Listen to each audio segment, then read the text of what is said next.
행복하십시오. 네. 하나님 나라의 기쁨과 행복이 여러분의 삶과 특별히 여러분의 감정 안에 가득하기를 주여로 축복합니다. 시대적으로 인기 있는 사람이 나타나면 반응하는 사람들이 있습니다. 어떤 사람들일까요? 인기 있는 사람이 나타나면 반응하는 사람들이 있습니다. 그 인기를 통해서 덩달아 인기와 돈을 벌려고 하는 세력들이 그곳에 붙습니다.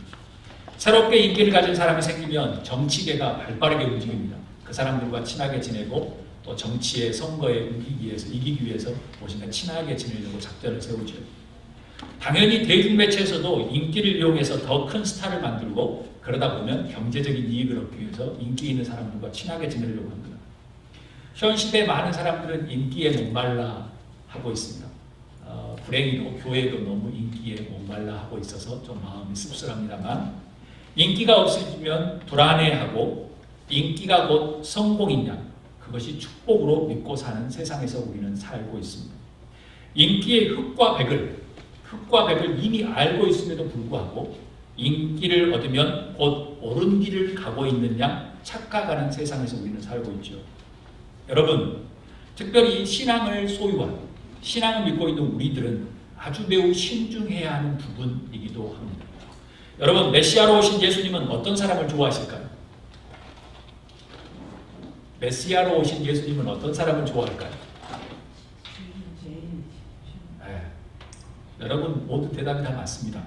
그런데 질문에 문제가 있다고 생각하시는 분도 많습니다. 왜냐하면 예수님은 공평하게 좋아하시는데 제 질문이 잘못됐죠. 그럼 질문을 바꿉니다.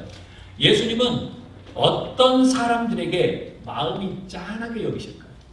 연약한 사람. 그렇죠. 답이 이미 나와 있네요. 똑똑하셔요. 메시아로 오신 예수님은 당시 주목받지 못한 시골 출신이었습니다. 아주 깡촌 시골이었습니다. 인생의 경륜도 많이 부족한 젊은 나이였습니다. 인생을 알아라고 하면 깽깽깽 해야 되는 그런 젊은 나이였습니다. 또 대단한 학문을 가진 사람도 아니었습니다. 그런데도 예수님은 인기가 많으셨습니다. 왜일까? 그게 오늘 퀘스천 마크입니다. 당시 정치적으로 영입해야 될 1순위 스타 중에 한 명이었습니다.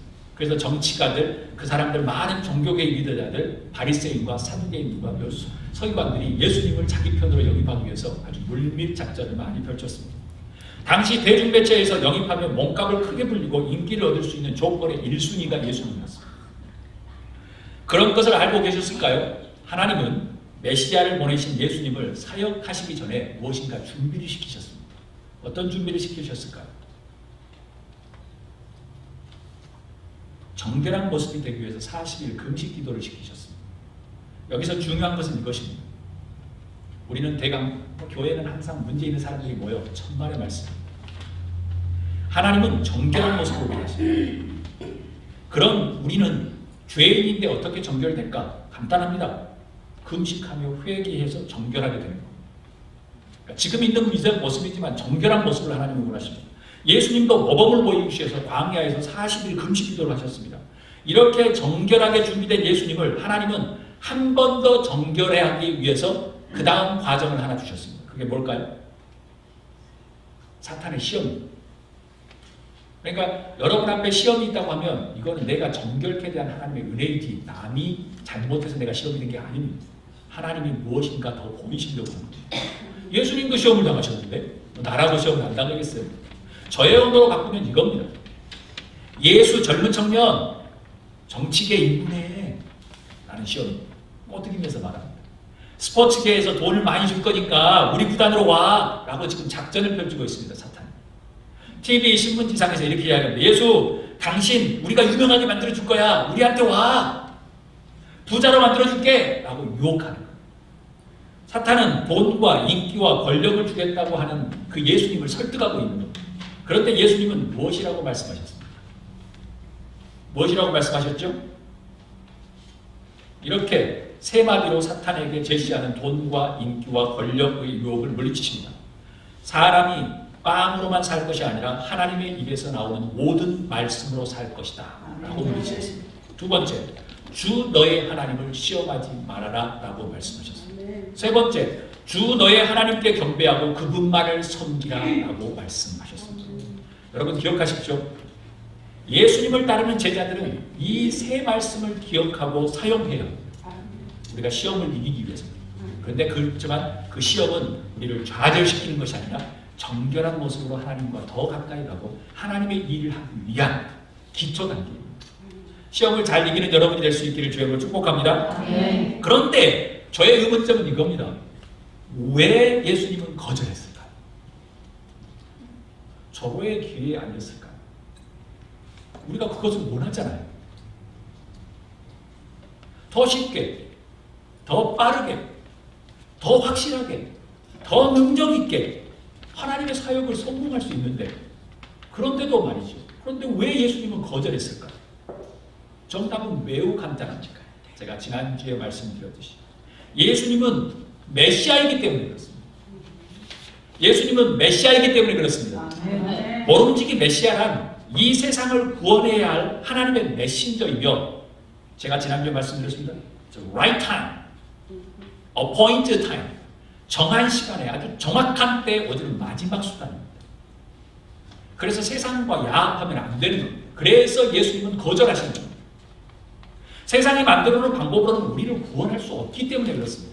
뭐 세상에 무슨 대통령이 경제정책을 세운다고 그것이 우리를 구원할 수 있습니까? 빵은 한국에 더 올 수 있을지언정 우리를 구원할 수는 없습니다.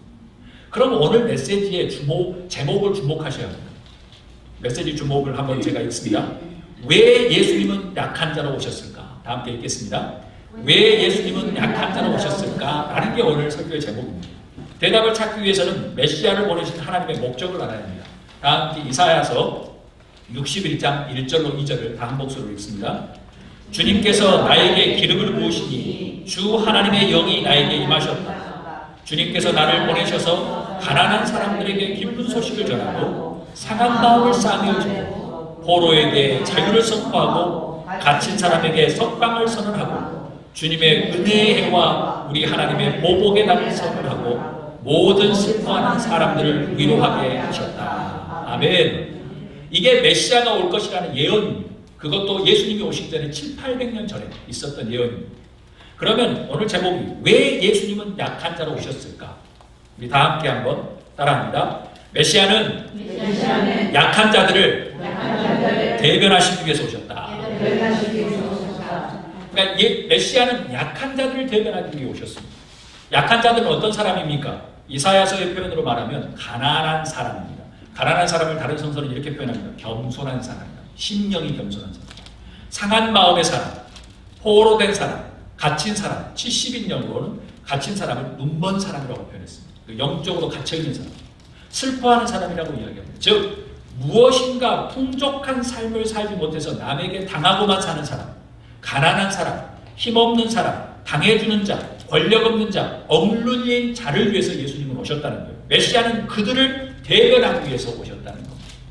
성서는 말합니다. 주님께서 나에게 기름을 부으셔서 성령의 기름을 부으셨다는 것은 메시아의 뜻은 기름 부음을 받은 자라는 뜻입니다. 그러니까 성서에서 기름 부음을 받아서 가난한 자들에게 기쁜 소식을, 상한 마음을 싸매어주고 포로에게 자유를 선포하고 갇힌 사람들에게 석방을 선언하고 모든 슬퍼하는 사람을 위로하기 위해서 메시아가 오셨다는 겁니다. 사랑하는 여러분, 메시아로 오신 예수님은 여러분과 저처럼 약한 보통 사람들을 대변하기 위해서 기꺼이 인간의 몸으로 오셨습니다. 아멘? 아멘. 그럼 문제는 이것입니다. 지난주의 설교는 right time을 우리가 모르는 거고, 이번은 인간 자신이 풍족하다고 느끼면 어떻게 되냐는 것이죠. 나는 풍족해 라고 느끼면 이제 어떻게 되냐는 것이죠. 성서는 말합니다. 누가복음 17장 24절로 25절 우리 다 한 목소리로 읽도록 하겠습니다. 그래서 부자가 소리를 질러 말하기를, 애들아부터 읽도록 하겠습니다. 애야 되돌아보아라. 내가 살아있는 동안에 너는 온갖 호사를 다 누렸지만 나사로는 온갖 괴로움을 다 겪었다. 그래서 그는 지금 여기서 위로를 받고 너는 고통을 받는다. 이 말씀은 어디서 나온 줄 아시죠? 부자와 나사로에 대한 비유입니다. 그래서 나중에 죽어서 천국에 가고 지옥에 갔는데 부자가 나사로를 보내가지고 제발 나 혀에 물 한번 찍어주세요. 그것도 안 된다. 그러면은 나사로를 다시 살려서 자기 가족에게 보내서 제발 하나님이 있다고 말씀 좀 해주세요. 그것도 안 된다. 그러면서 말씀하신 겁니다. 얘야 되돌아보아라. 얘가 살아있는 동안에 너는 온갖 포상을 다 누렸지만 미국에 살았지, 한국에 살았지, 넉넉하지, 나사로는 온갖 괴롭을 다 겪었다. 그래서 그는 지금 여기서 위로를 받고 너는 고통을 받는다라는 게 말씀입니다. 자신이 풍족하고 힘이 있고 권력이 있고 눈물 흘릴 일이 없고 너무 자유하다고 생각하는 것은 하나님 앞에서 어떻게 이해하느냐? 하나님은 무엇이죠? 자신만만한 교만으로 이해하십니다. 즉 메시아가 필요 없는 사람이 되는 겁니다. 메시아는 약한 사람을 위해서 오셨는데 나는 당당해서 신앙이 있어서 당당한 거 말고 너무 넉넉하거나 너무 풍족해 필요 없는 것 같아 라고 생각하면 메시아가 올 필요가 없는 겁니다. 사랑하는 여러분, 기꺼이 영적으로 가난한 사람이 되십시오. 아멘. 상한 마음을 가진 사람, 주님 앞에서 포로된 자, 갇힌 자, 슬퍼하는 사람이 될 수 있기를 주님으로 축복합니다. 아멘. 그래야 메시아이신 예수님이 우리 삶에 필요한 겁니다. 아멘. 그래야 성령의 영이 임하여 회개할 수 있습니다. 그래야만 예수님이신 진리가 여러분을 자유케 하실 수 있습니다. 사랑하는 여러분, 하나님께서 보시기에 메시아 예수님이 필요한 존재가 될 수 있기를 주님으로 축복합니다. 아멘. 예수님이 필수 조건이 되어라는 겁니다. 그냥 필요할 때 간혹 써가지고 옵션처럼 꺼내가지고 예수님 도와주세요 하고 나중에 한 1년 있다가 또 있다가 몇 년 또 잘 되면 있다가 이렇게 꺼내는 게 아니라 필수 조건이 되라는 겁니다. 나중에 예수님을 만나는 날 이런 이야기는 듣고 싶지 않아요. 너는 나 없이도 잘하던데, 내가 필요 없이도 풍족하게 호사를 누리던데, 이게 제가 해석하는 이 부자에게 주는 말입니다. 나 없이도 잘 살던데, 예수님이 이야기할 겁니다. 이런 이야기를 듣지 않으시기를 주님으로 축복합니다. 대신에 이런 말을 듣고 싶습니다. 너는 내가 꼭 필요한 삶을 살았구나.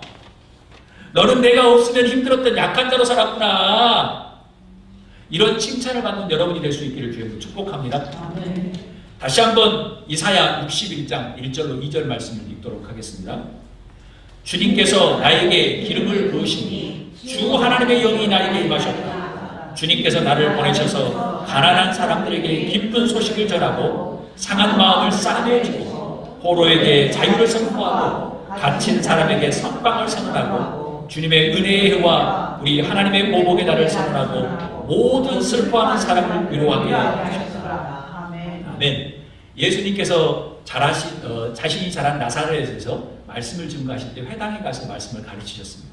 그리고 어느 날 가셔서 말씀 두루마리를 딱 열어서 말씀을 읽은 말씀이 어느 말씀이냐면 이사야서 61장 이 말씀입니다. 그러니까 예수님께서 처음 사역할 때 한마디를 하셨는데 그 다음에 내가 이 땅에 온 이유는 이것이다라고 예수님께서 딱 펼쳐서 말씀하신 말씀 유일하게 딱 한 구절 여기 있습니다. 누가복음 4장 16절에 이 말씀이 기록되어 있습니다. 다시 사용하시죠. 자신이 메시아로 이 땅에 오셨는데 자신이 어떤 길을 걸어가야 하며 어떤 목적으로 살아야 함을 다시 한번 사람들에게 지금 예언하고 있는 겁니다. 그럼 왜 예수님은 약한 자로 오실 수밖에 없었을까요?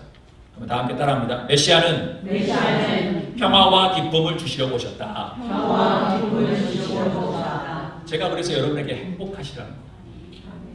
행복하지 않는데 나는 예수님을 믿고 있다? 언어적으로 맞지 않는 이야기. 교회 갔는데 싸움 하더라? 맞지 않는 이야기. 하나님을 믿는데 기분이 좋더라? 기분이 나쁘더라? 불만만 많더라? 맞지 않는 이야기. 제가 말하는 것은 성서적으로든 단어적으로든 맞지 않는 이야기입니다. 왜냐하면 메시아는 평화와 기쁨을 주기 위해서 오셨기 때문에 그렇습니다. 이사야의 메시아 예언을 잘 보십시오. 성령의 영이 임하면 메시아를 보내셔서 뭐가 넘쳐요? 기쁜 소식을 전한대요. 그리고 아픈 데를 싸매어준대요. 그리고 자유를 선포한대요. 선방을 선언하고 우리를 위로하신대요. 당연히 기쁠 수밖에 없죠. 때로는 우리도 눈물을 흘릴 때도 있죠. 그렇지만 그것이 계속 점령할 수는 없습니다. 왜냐하면 메시아를 우리를 믿고 있기 때문에. 여러분 행복하십시오. 아멘. 행복함은 세상 사람들에게도 동일합니다. 그렇지만 예수 그리스도를 메시아로 믿고 있는 우리들은 세상 사람들이 느끼는 행복하고 달라야 합니다. 궁극의 행복이야죠. 왜냐하면 우리는 하나님의 나라를 소망하고 하나님의 나라를 경험하는 사람들인데 하나님을 찬양하고 하나님 메시아를 우리가 믿는 사람들인데 당연히 달라야죠. 왜일까요? 메시아는 오늘 말씀처럼 평화와 기쁨으로 오셨기 때문에 그렇습니다. 메시아는 가난하고 상한 상태의 마음에서 그리고 포로되어 억눌리고 슬퍼하는 사람에게 평화와 기쁨의 선물을 주시기 위해 오셨습니다. 그래서 오늘 말씀 주목하십시오. 주님의 은혜를 선포한다고 이야기합니다. 주님의 은혜의 선물. 이게 무슨 의미일까요? Announce that the time has come when the Lord will save His people. 은혜를 선포한다는 뜻이 무엇일까요? 하나님의 구원의 은혜의 시간이 우리 앞에 임했다는 거예요. 지난주 설교처럼 right time, appoint time, 그 시간을 임해야지 예수님이 우리한테 메시아로 왔다는 걸 믿을 수 있는 거예요. 그러지 않으면 옵션인 겁니다. 예수님 믿는 게 아니라 간혹가다 인슈어런스 한번 아파가지고 병원에 가면 인슈어런스 전화해서 도와주세요 라는 인슈어런스밖에 되지 않는 거죠. 어찌 보면 인슈어런스보다 더 못한 게 예수님이 되는 겁니다. 그러니까 right time을 알아야 되는 거죠. 그래서 이야기합니다. 주님의 은혜의 해를 선포한다는 것은 뭐예요? 하나님의 구원의 은혜의 시간이 우리 앞에 임했다는 겁니다. 아멘. 여러분 10분 후에 20분 후에 제가 어떻게 될지는 예상은 하지만 누구도 장담할 수 없습니다. 내일 어떻게 될지 누구도 장담할 수 없습니다. 죽는다는 게 아니라 어떤 일이 있어질지 어떻게 될지 누구도 모른다는 겁니다. 그러니까 주님의 은혜에는 right time은 항상 우리 앞에 있는 거예요. 멀리 있는 게 아닌 거예요. 그래서 성서는 이야기합니다. 기뻐해라고. 예수님을 믿으면 평화와 기쁨이 넘칠 수밖에 없습니다. 저도 스트레스 받아요. 저도 힘들 때도 있어요. 그렇지만 예수님을 생각하면 당연히 기뻐요. 왜냐하면 메시아니까. 저는 메시아를 기다려요. 다시 오실 예수님을 기다려요. 그분이 메시아이기 때문에 그래요. 평화와 기쁨으로 지배당하는 여러분이 될 수 있기를 주의 이름으로 축복합니다. 다 함께 우리 61장 3절을 읽도록 하겠습니다. 다 함께 읽겠습니다. 시온에서 슬퍼하는 사람들에게 제 대신에 화관을 씌워주시고 슬픔 대신에 기쁨의 기름을 발라주시며 괴로운 마음 대신에 찬송이 마음에 가득하게 하셨다. 누가 이렇게 하신다고요? 메시아로 오신 예수님이 그렇게 하신다는 거예요. 사랑하는 여러분, 때로는 경제적으로, 때로는 사람과의 관계에서 영적으로 힘들다고 해서 하나님을 저버리는 일이 없으실 수 있기를 주님을 축복합니다. 교회에 문제 있다고 해서 하나님을 저버리지 마십시오. 하나님은 항상 하나님이십니다. 예수님은 메시아이십니다. 사람들이 조금 불만이 있다고 해서 하나님을 저버리는 일이 없으셨으면 좋겠습니다. 메시아는 메시아이기 때문에 그렇습니다. 사람은 실망시켜도 메시아는 메시아이십니다. 하나님의 은혜의 때는 바로 지금입니다. 힘들고 어려울 때가 바로 인생의 메시아가 임하는 right time, 그 다음에 정확한 때입니다. 여러분 몸이 많이 아프신가요? 주님의 영이 임하는 right time, 메시아를 느끼게 하는 right time입니다. 혹시 경제적으로 좀 어려우십니까? 주님의 영이 임하는 아주 right time입니다. 메시아를 만날 수 있는 right time입니다. 여러분은 여러분의 슬픔과 괴로움 대신에 화관을 씌워주시고 기쁨의 기름을 발라주시고 찬송이 마음에 가득하게 해주신 그 메시아를 믿는 여러분이 될 수 있기를 주님을 축복합니다. 아멘. 여러분 메시아로 오신 예수님을 소유하십시오. 아멘. 그냥 인슈어런스처럼 가난가다 꺼내는 것이 아니라 여러분 안에 예수님이 메시아로 오신 예수님으로 가득 차십시오. 그분이 여러분에게 평화와 기쁨으로 오셨습니다. 아멘. 아멘. 이것이 주님의 은혜입니다. 성서는 말합니다. 주님의 은혜의 해를 선포하고 라는 것입니다. 우리 다 함께 우리 누가복음 6장 20에서 23절을 읽도록 하겠습니다. 예수님께서 눈을 들어 제자들을 보시고 말씀하셨다. 너희 가난한 사람들은 복이 있다. 하나님의 나라가 너희의 것이다. 너희 지금 굶주리는 사람들은 복이 있다. 너희가 배부를 것이다. 너희 지금 슬피 우는 사람들은 복이 있다. 너희가 웃게 될 것이다. 사람들이 너희를 미워하고 인자 때문에 너희를 배척하고 욕하고 너희 이름을 악하다고 내리칠 때에는 너희는 복이 있다. 그날에 기뻐하고 뛰놀아라. 하늘에 보아라. 하늘에서 받은 너희 상이 크다. 그들의 조상들이 예언자에게 이와 같이 하였다. 아멘. 그럼 왜 예수님은 약한 자로 오셨을까요? 우리 다 함께 읽도록 하겠습니다. 메시아는 고난, 희생, 섬김의 제물로 오셨다. 누구를 위해서요? 약한 자를, 우리를 위해서 오셨다. 많은 사람들은 예수님이 유명해지기를 바랬습니다. 자신들의 편에 와서 더 인기와 권력을 잡고 왕이 되기를 바랬죠. 왕이 아니더라도 뭔가 혁명을 일으켜서 정말 무엇인가 대단한 사람이 되기를 바랬죠. 그런데 사탄의 시험을 이기신 후에 예수님의 행복, 예수님의 가는 길은 많은 사람들이 의아할 정도로 다른 길을 가셨습니다. 예수님은 이렇게 선포하시는 사역을 시작하십니다. 회개해라. 하늘나라가 가까웠다. 다른 사람들은 이렇게 이야기를 하기를 바랬습니다. 모여라. 우리가 나라를 다시 세우자. 모여라. 우리가 저항을 쫓아내고 좀 뭔가 대단한 걸 해보자. 모여라. 우리가 인슈어런스 좀 바꿔보자. 그런데 예수님은 그러지 않고 회개해라. 보이지 않는 하늘나라가 가까웠다라고 말씀하셨습니다. 여러분, 사람들이 예수님의 이 선포를 이해했을까요? 이해하지 못했을까요? 이해했다. 이해하지 못했다고 생각하면 이해할 수 없었을 것입니다. 세상을 바라보는 눈과 영원한 나라를 바라보는 눈이 틀렸기 때문에.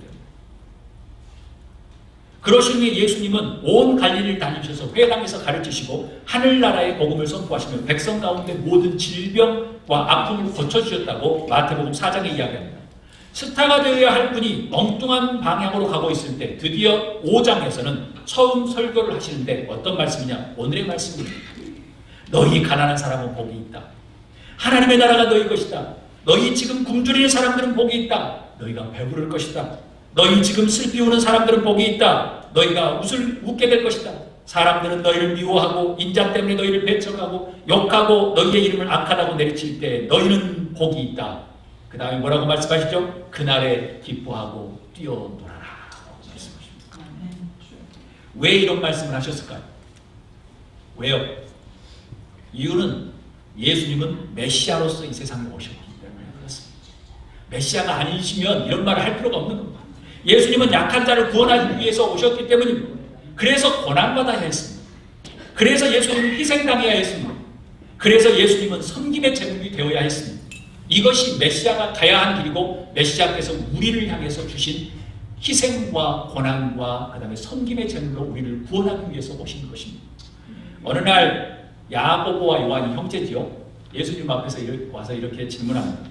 선생님께서 영광을 받으실 때 그 영광은 왕이 되기도 하고 인기가 있을 때 나를 좌의정 우의정 원내 총무 아니 뭔가 총무 대단한 힘을 갖는 사람으로 좀 세워주십시오 라고 말합니다. 그 질문을 듣고 예수님께서 말씀하신 게 이것입니다. 다 함께 마가복음 10장 45절 읽습니다. 인자는 섬김을 받으러 온 것이 아니라 도리어 섬기러 왔으며 많은 사람을 구원하기 위해서 치를 몸값으로 자기 목숨을 내어주기 위해서 왔다는 겁니다. 그러니까 제자들조차도 예수님이 스타가 되어서 왕이 되기를 원하셨는데 제자들에게 이야기하면 인자가 온 것은 섬김을 받으려고 하는 것이 아니라 도리어 섬기러 왔고 너희들을 위해서 내가 제물로 기부려고 왔다고 말씀하십니다. 예수님은 메시아로 오셨기 때문에 전혀 세상의 인기와 영광에는 관심이 없었습니다. 대신에 가난한 사람과 굶주린 사람과 슬피 우는 사람과 미움을 받고 배척과 욕을 먹고 악하다고 듣는 소리를 듣는 사람들을 구원해 주려고 기꺼이 제물이 되셨다는 겁니다. 우리를 위해서. 이것이 우리의 정체성. 이것이 우리 기독교의 핵심입니다. 만약 다른 것이 기독교의 핵심이라고 말하시면 귀를 닫으셔야 됩니다. 이것이 기독교의 핵심입니다. 그런데 지금까지 많은 기독교들과 교회들은 그것이 핵심이 아니냐. 성공을 위해서 세상 방법으로 지금까지 확장만 해나갔다는 것이죠. 전혀 기독교적이지 않습니다. 만약 우리가 다시 오실 예수님을 기다린다면 그분이 다시 만나고 싶다면 정말 영원한 생명을 사모한다면 이런 약한 사람이 우리가 되어야 하고 이런 약한 사람들의 친구가 되어야만 예수님을 만날 수 있습니다. 그리고 예수님 앞에서 칭찬받을 수 있습니다. 예수님의 길은 다른 게 아닙니다. 고난과 희생과 섬김의 길입니다. 우리 교회가 비록 작지만 우리 한인회를 섬겼던 것처럼 힘들죠. 고생스럽죠. 굳이 해야 되나? 라고 할 수 있습니다. 그렇지만 예수님은 무엇인가 사람들, 약한 사람들 위해서 도우고 고난과 희생과 섬김의 제물이 되셨습니다. 여러분, 이런 약한 자들의 친구이신 예수 그리스도, 그분의 친구가 될 수 있기를 주님으로 축복합니다. 말씀을 마치려고 합니다. 예수님을 따르는 바울 사도는 이렇게 고백합니다. 우리 다 함께 고린도후서 12장 9절로 10절 큰 소리로 읽습니다. 그러나 주님께서는 내게 이렇게 말씀하셨습니다. 내 은혜가 내게 족하다. 내 능력은 약한 데서 완전하게 된다. 그러므로 그리스도의 능력이 내게 머무르게 하기 위하여 나는 더욱더 기쁜 마음으로 내 약점을 자랑하려 합니다. 그러므로 나는 그리스도를 위하여 병약함과 모욕과 궁핍과 박해와 곤란을 겪는 것을 기뻐합니다. 내가 약할 그때 오히려 내가 강하기 때문입니다. 아멘. 여러분, 기독교의 핵심은 건물이 높거나 능력이 많은 게 있는 게 아닙니다. 재정이 많은 게 있는 게 아닙니다. 기독교의 핵심은 이겁니다. 약함이 곧 강함인 겁니다. 왜냐하면 메시아는 약함을 위해서 오셨기 때문에, 그리고 그 약함이 십자가에 죽었지만 영원하게 부활하는 겁니다. 아멘. 그리고 난 다음에 세계를 복음으로 점령하는 겁니다. 아멘. 십자가 희생이 곧 부활인 겁니다. 죽음이 곧 생명인 겁니다. 이게 기독교의 핵심입니다. 약한 상태라야만 약한 모습이야만 예수님이 오실 수 있습니다. 그렇게 겸허해야만 하나님이 우리 안에 오실 수 있습니다. 누가복음 6장 24절 예수님은 이렇게 말씀하십니다. 너희 부유한 사람들은 화가 있다. 너희가 너희의 위안을 받고 있기 때문이다. 이것은 물질적인 부요만을 의미한 게 아닙니다. 내가 지금 잘났다는 거. 나는 풍족해. 예수님 필요 없어. 라고 이야기하면 예수님이 하실 수 있는 말은 이거 하나입니다. 너희는 너희 위안을 이미 거기서 받고 있었네. 라는 표현입니다. 물질을 넘어서서 마음의 교만과 자기중심적인 인생은 메시아 예수님을 필요로 없기 때문에 그렇습니다. 여러분 절대로 약하고 힘이 없고 심령이 가난한 것은 부끄러움이 아닙니다. 하나님 앞에서는 엄청나게 중요한 겸손이며 인자이며 하나님의 사랑을 받을 수 있는 겁니다. 가슴을 펴십시오. 아멘. 아멘. 그런데 만약 여러분이 부유하고 똑똑하고 강하다고 생각하시면 어떻게 해야 될까? 지금부터 기꺼이 약한 자들의 친구가 되셔야 합니다. 왜냐하면 예수님은 약한 자의 친구셨습니다. 그렇지 않으면 예수님은 여러분의 친구가 될 수 없습니다. 기꺼이 낮아지는 겸손한 사람, 인자한 사람, 약한 사람들의 친구가 되는 여러분이 되기를 축복합니다. 약한 자의 친구이신 예수님을 따르면 당연히 약한 자의 친구가 되어야 하고 또 우리도 약한 자이기 때문에 그렇습니다. 우리 가슴 펴면서 한번 기도했으면 좋겠습니다. 주님,